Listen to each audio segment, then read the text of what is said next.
On a pitch-black night where the moon dared not appear, Layla walked alone along an abandoned path surrounded by dense trees.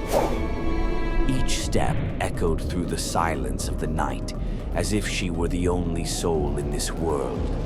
Suddenly, she heard a faint whisper coming from between the trees.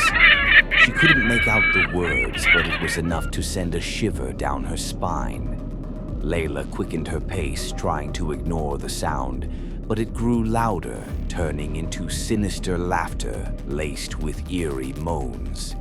She felt a presence following her, a black shadow darting swiftly among the tree's shadows. Layla turned slowly, and the blood in her veins froze. She saw glowing red eyes staring at her from behind an ancient tree, like a hole piercing through the darkness. Layla screamed at the top of her lungs and ran as fast as she could, but the footsteps chasing her grew closer and closer. A piercing cold wrapped around her body, as if an invisible hand was reaching out for her. Suddenly, Layla stumbled and fell to the ground. She looked up and saw a terrifying entity looming over her, its face disfigured, reeking of death. Suddenly, Layla woke up, gasping for air, and found herself in her bed. Her heart was racing wildly, and a cold sweat covered her forehead.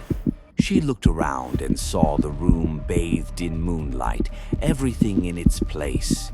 It had all been a nightmare. She sighed in relief, but when she looked at her hand, she found something unfamiliar.